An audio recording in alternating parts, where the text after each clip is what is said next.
Welcome to sewing class. I'm Annette Julie, and today we'll be working on a hand sewing project.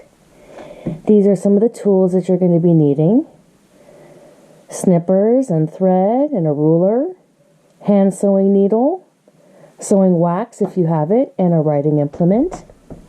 And then we're going to need our muslin swatches. We're going to be working on a project that's going to be 6 videos, 6 different parts, because there's 6 different pieces to this project. But you're going to start with this 3 swatches. These are 5 inches wide by 12 inches long. And you've gone ahead and you've ripped these and prepared them in a prior video. But just so you know, so you can get it done right now, 12 inches long and 5 inches wide. I have ripped off the selvage edge, and I'm working on pressing all the edges nice and flat.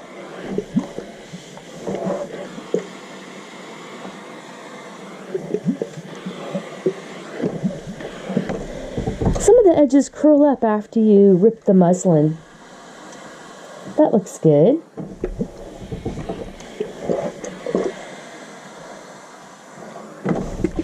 Okay. Now we're ready to go ahead and use our ruler, and we're going to draw some grains on here and seam allowance guides so that we can sew. Go ahead and clear your work area, and let's draw a line 1/2 inch away from the edge, and this is on your lengthwise grain. I have pencil. Good thing to start with. And we're drawing a line 1/2 inch.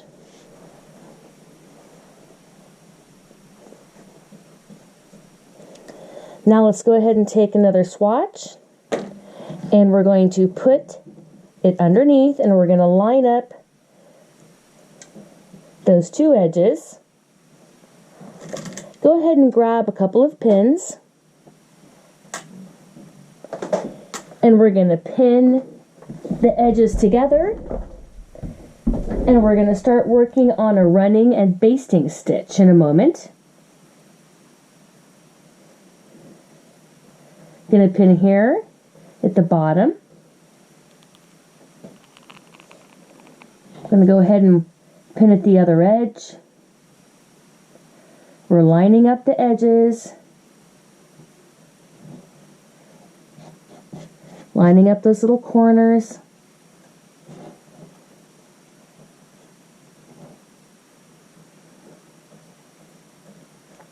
Now, when I pin both ends, now I can pin the middle. Okay, and I'm going to be doing a running basting stitch here.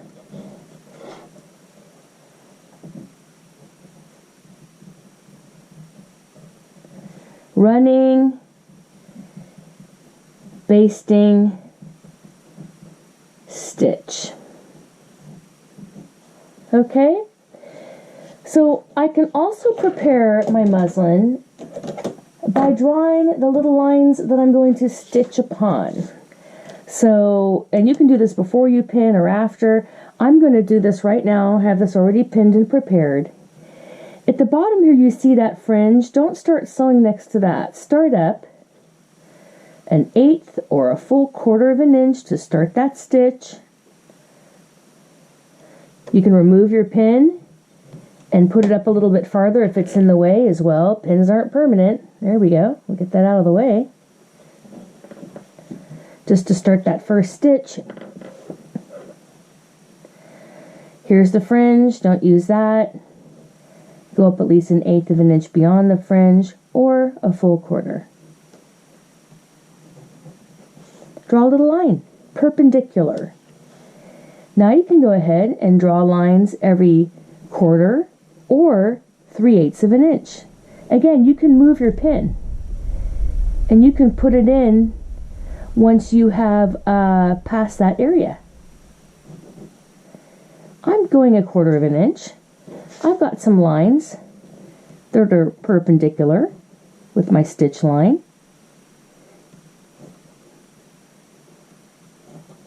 Go back and put that pin in.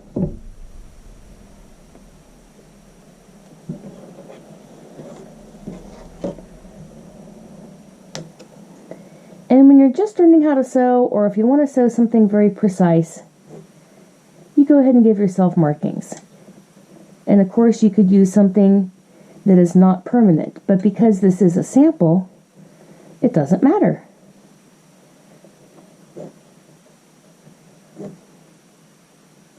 So you can draw the whole entire line, or you can draw half of it, and then practice eyeballing the rest of the way up. Okay, so if I want to pass this area, I can go ahead and draw right up to where the pin is. Take it out, move it down and out of the way. Can I have some more pins up here? Sure. Put some more in.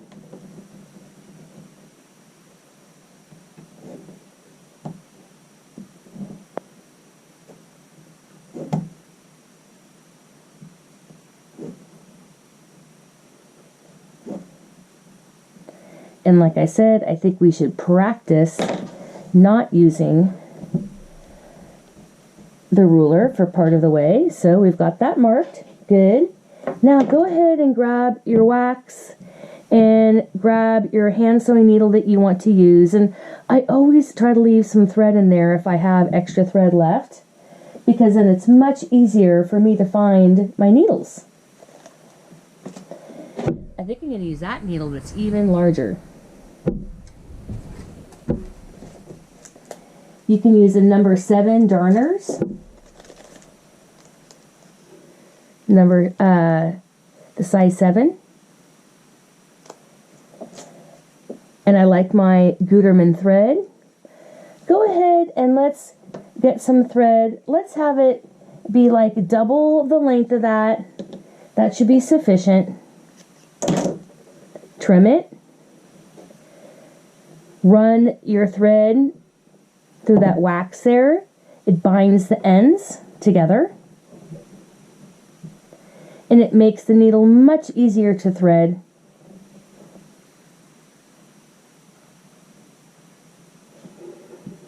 Let's give it another snip.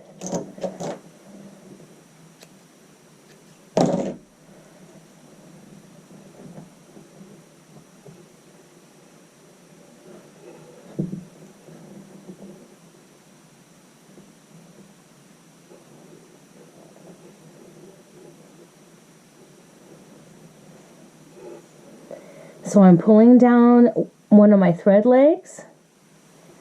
I'm going to put that back in the wax, and I don't need it to be tied with the 2 ends. I'm going to tie it with the 1 end.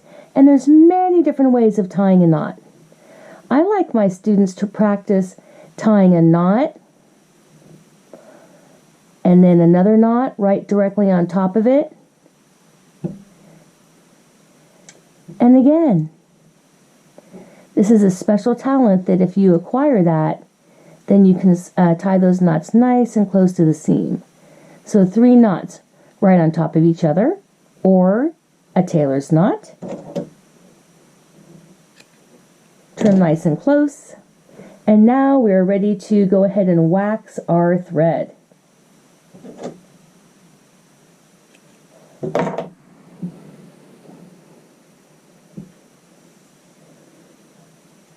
So I'm going to put some wax on my thread.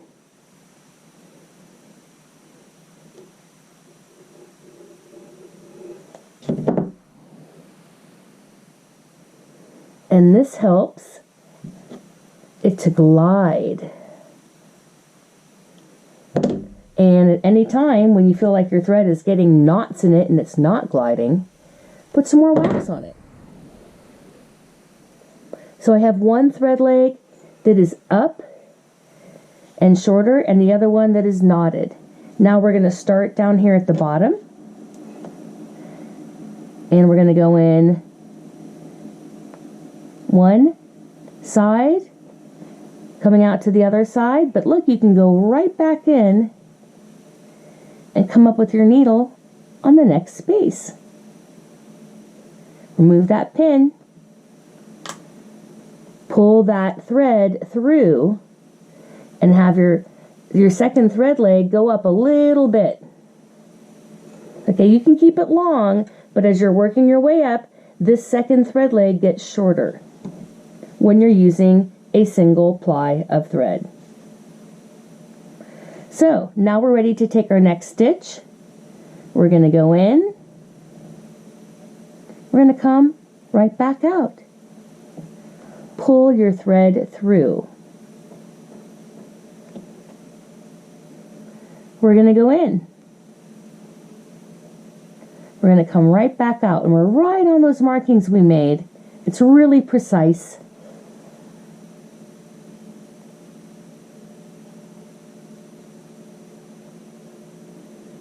In and out. This is the running basting stitch. Now see your second thread leg, it's right in the way. Go ahead and relax it. Hold onto your thread down here at the bottom and let the second leg go up and the loop move in your hand. You're pulling that up.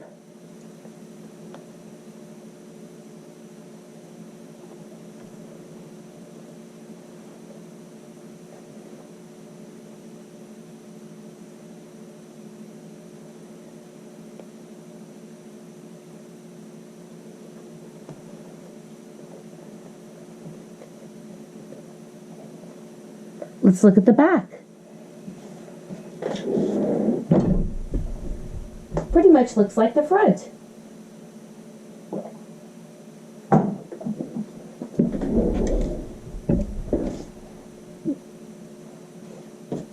Let's continue on.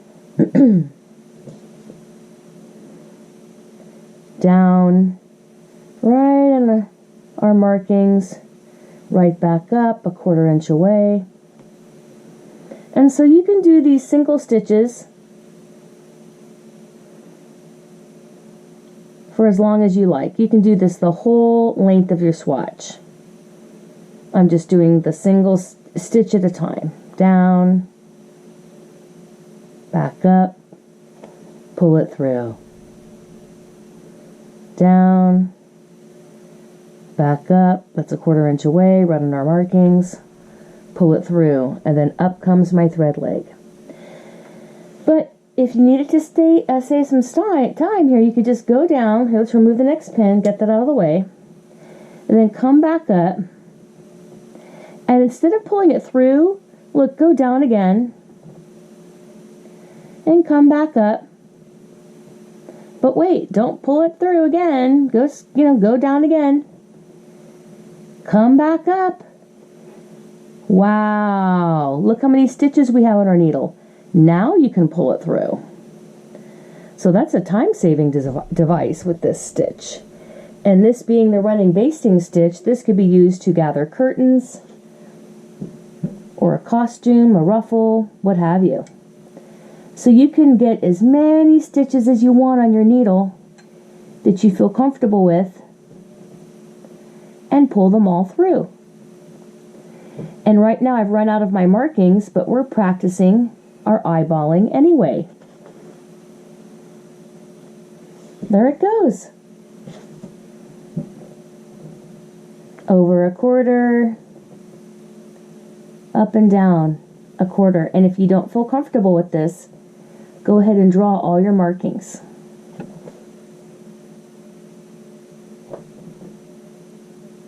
You can just go right back to doing a single stitch and pull it through. A single stitch or two and pull it through. All right, let's practice doing a few more grouped together for a strong finish here at the end. And this is just a gathering stitch. Here we've got 2 stitches on there. Let's go ahead and pull out our pin. We might be able to get one more on there. It's going to go to the other side, which is fine. There we go.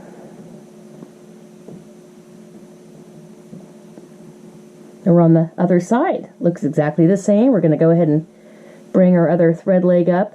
We're going to make a single back stitch, but I do want to show you first what this can look like. You can gather this and it makes a ruffle, but I'd probably do that with the 2 threads, which we're going to learn in the next one. So here's a ruffle, but we're going to go ahead and make this nice and flat. Get all your puckers out. Okay, and here at the end, whether you're on either side, it doesn't matter. We're just finishing an 1/8 to 1/4 of an inch away here at the end. I'm about 3/16. That's fine. Don't finish too close to the edge. We're going to go ahead and go back 1 full stitch.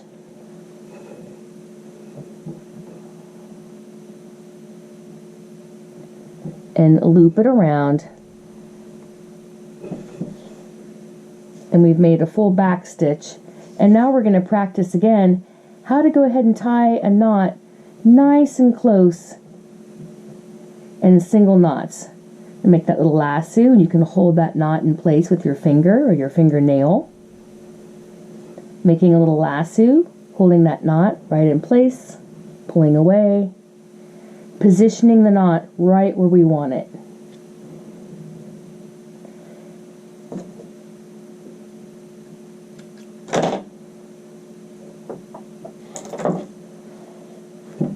And that is our running basting stitch. I'd like you to go ahead and press it to one side.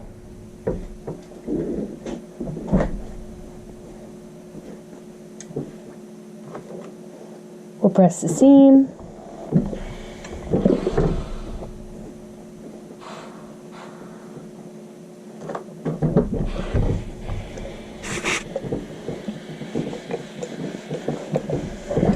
And we're pressing that seam to one side.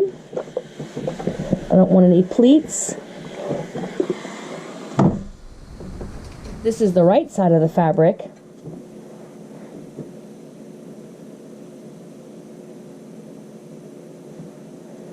And this is the wrong side because we're inside. And we've made a seam. This is our